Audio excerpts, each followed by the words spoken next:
Proyek strategis nasional memasuki fase krusial. Pemirsa, pemerintah juga mengejar target penyelesaian terkait dengan sejumlah proyek strategis nasional pemirsa yang tersisa. Jadi kebiasaan pelaksanaan program pemerintah selalu berjalan lambat dan hal ini yang diungkapkan Badan Pengawasan Keuangan dan Pembangunan yang menemukan sejumlah proyek strategis nasional yang masih belum dibangun. Assalamualaikum warahmatullahi wabarakatuh. Halo semuanya, perkenalkan nama saya Nadine Mariza. Saya dari kelas 9 SMP Islam Al-Azhar. Di hari ini, saya akan memberikan penjelasan saya mengenai program strategis nasional dan juga opini saya mengenai program strategis nasional. Silakan dinikmati dan ayo kita telusuri.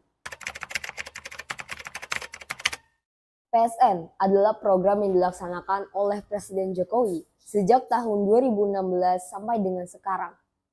PSN adalah program yang dilaksanakan oleh instansi pemerintahan dan atau badan usaha yang bersifat strategis dengan tujuan untuk meningkatkan kesejahteraan masyarakat dan juga pemerataan pembangunan. Tujuan dari PSN sendiri adalah yang pertama, meningkatkan konektivitas. Contohnya seperti membangun jalan, membangun pelabuhan, membangun bandar udara, membangun kereta api, dan semacamnya. Yang kedua, meningkatkan akses pada layanan dasar seperti air bersih dan juga transportasi. Yang ketiga, memacu pertumbuhan ekonomi termasuk kepada daerah-daerah yang tertinggal.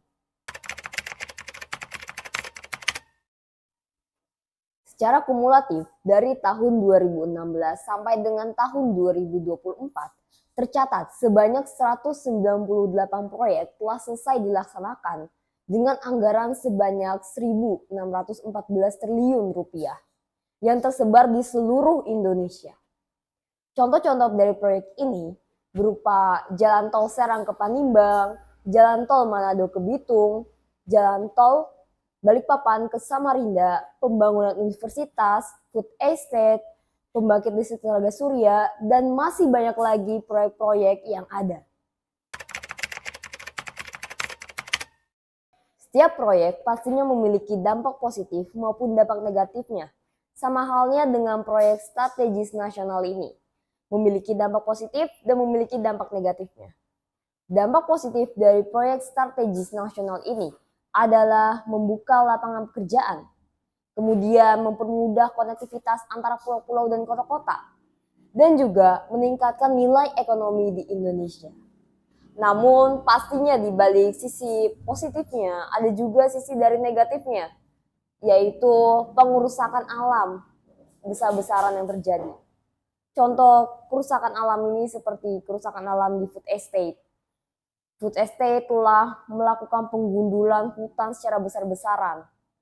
Atau juga seperti di Jalan Tol Yogyakarta, menggunakan pengurukan ilegal. Dan juga ternyata di balik kerusakan alam, ada juga konflik lainnya, seperti konflik tanah contohnya. Warga merasa tanah lahan mereka diambil secara paksa oleh pemerintah, sehingga ini menjadikan sebuah konflik yang sangat besar. Demo di mana-mana. Dan karena pengambilan paksa tanah ini mengakibatkan mereka menjadi menganggur. Terjadi pengangguran juga ternyata. Walaupun PSN ini membuka lapangan pekerjaan, namun juga ternyata mengakibatkan pengangguran karena pengambilan tanah. Tadi kita sudah membahas apa itu proyek strategis nasional, apa saja contoh dari proyek strategis nasional, dan apa saja dampak dari proyek strategis nasional. Sekarang saatnya kita membahas apakah saya pro atau saya kontra dengan adanya proyek strategis nasional. Jawaban saya adalah saya pro dan saya juga kontra.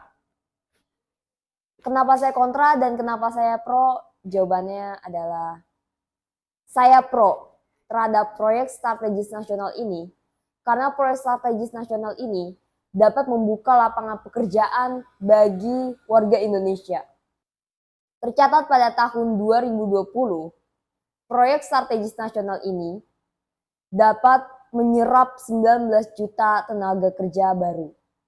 Namun di balik saya pro, saya juga kontra. Saya kontra karena saya merasa bahwa proyek strategis nasional ini tidak memikirkan dampak lingkungan. Mereka seperti membangun sesuatu tanpa memikirkan bagaimana dampak lingkungannya, apa ke depannya, apakah ada pengerusakan lingkungan. Mereka tidak memikirkan akan hal itu. Sekian dari saya. Terima kasih. Wassalamualaikum warahmatullahi wabarakatuh. Sampai jumpa teman-teman.